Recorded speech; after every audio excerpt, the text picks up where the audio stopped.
Assalomu alaykum aziz kuzatuvchilar. Bugun biz sizlarga xudo xolisa Lasetti benzin nasos almashtirish jarayonini ko'rsatamiz. Bu krishkasi shuncha qilingan ekan, yopilgan ekan. Eng avvalo shu krishkasini ochib olamiz. Bitta steker bor mana. Stekerni bossangiz chiqadi. Chiqishi kirishi benzin nasos obrotkasi bilan birga. Birinchi ishlangan chiqarishdan oldin imkon bo'lsa yechib olsak, tushirib qo'yamiz orada. Mana shu krishkasini yechib olamiz. Atverka bilan bog'liq bo'lsa bo'ldi.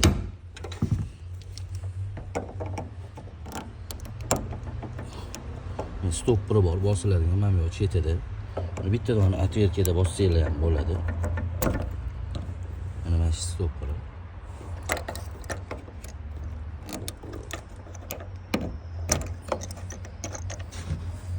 Ukkalarni chiqarib olamiz. Oxirigacha yechib olamiz. Benzin nasos qismi yechildi, Lasetti.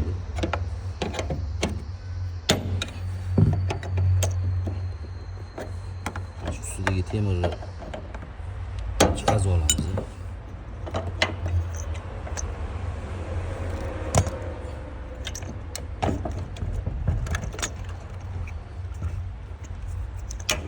Polniy bakiga. Toshgan polniy bakiga. Akkurat chiqarib olamiz. Benzinimiz polniy bak ekan.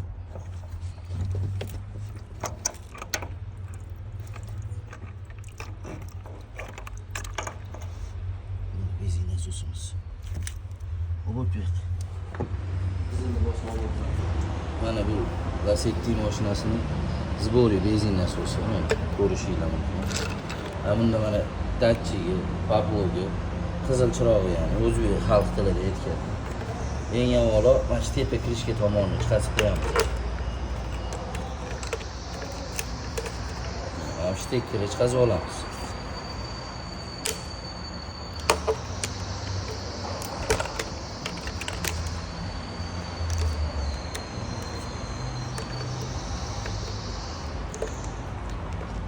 Benzin nasos plyusini chiqarib olamiz mana.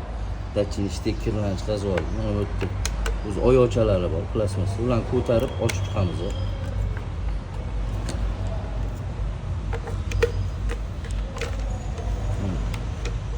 Mana shu tegidagi mana shu qismi ilib turadi, ko'pincha. Buni chiqarib olamiz, tegiga atverka qilib turadi. Yo'qlar. Su qo'yganmi deyman. Pampaslarni ko'rishinglar mumkin. Qo'rqinchli darajada qo'ygan yerda ozgina suv aralashgan. Yaxshilab yuvish kerak. Benzin nasosimizni yechib olish jarayoniga keldik.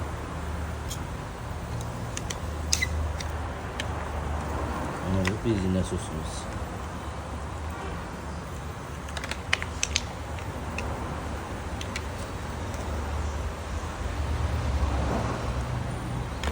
Ko'rishinglar mumkin. Mana bu yangi benzin nasos bilan komparasi. Mana bu benzin nasosimizni ichini qaraylik. Bitta choy boramiz, yaxshilab.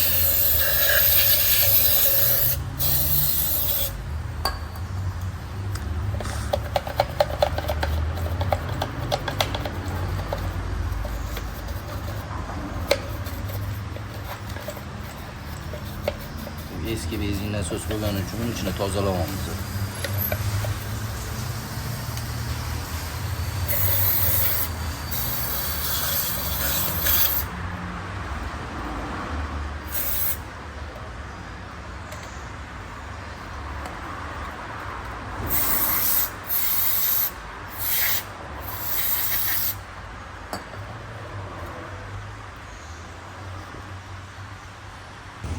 Endi bu benzin nasosi kobrasi plus minus stekeri ketgan ekan.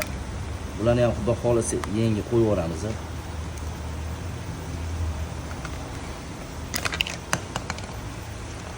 ko'rishinglar mumkin. Ichi qorong'i ko'rinmayapti, ichlari erib ketgan уже. Bitta tozalab, yaxshilab yuvib boshqatdan sunib qo'yamiz. Mana qo'ldan kelgancha tozalab oldik. Benzin nasosi, mana bu yangi kobralar. Mana bu eski kobrasi. İçi erib ketgan, o'zi qorayib tamomlagan. Yangi kobrani joylash jarayoni murakkab emas.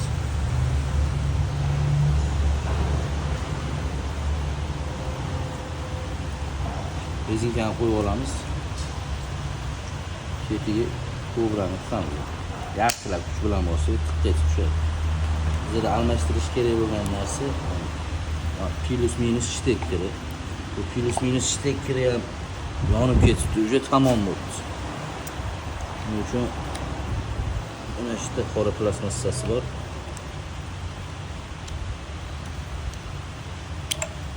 Shuni chiqazib olamiz.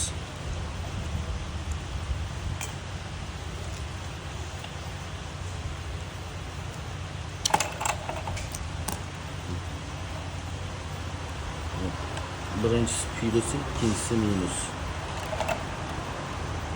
Mana shu yerda oyoqchasi bor o'zi.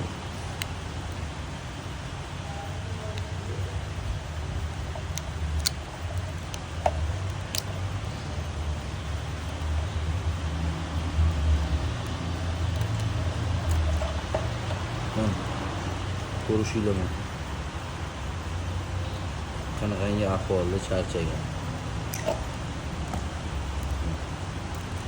Buni biz yengisini qo'yib olamiz. Qo'chib. Mana shtekeri chiqish jarayoni.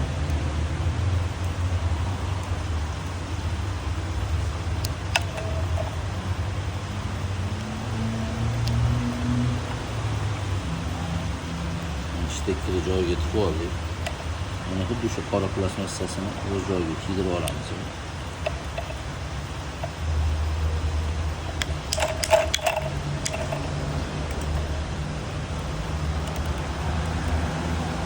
Fakat bu sumuni benzin nasosi supurma plus bo'la o'sha plus bo'la olamiz. Qo'shimcha kontek tashlab olamiz.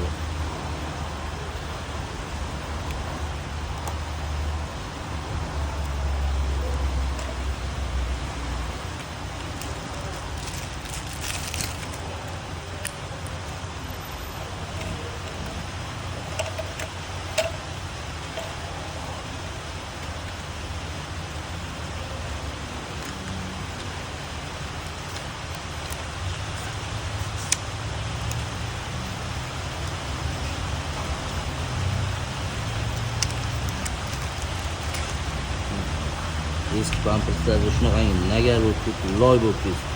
Bu bizning sifatli benzinimizdan.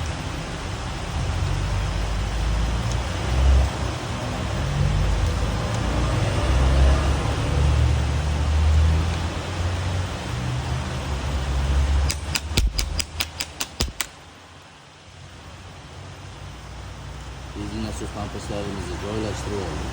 Mana uni joy-joyiga tiqamiz.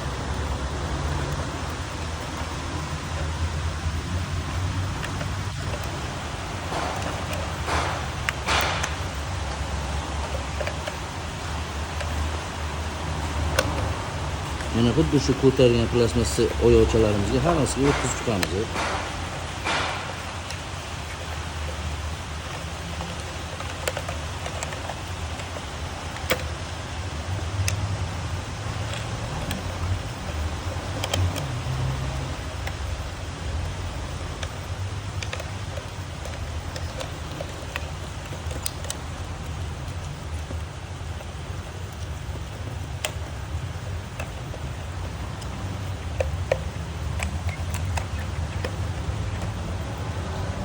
Plus sumiga berib olamiz qo'shimcha qilib. Bu chunki datchiga qaraydi.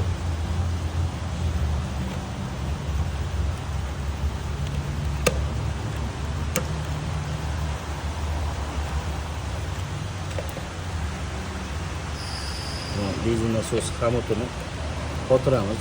Bu xomut qo'yilgan xomut. Agar o'zini zavodskoyi bo'lsa, zavodskoyini olib tashlab turib, mana shunaqa 5 simli xomut qo'yib olsanglar, qotirishinglar oson.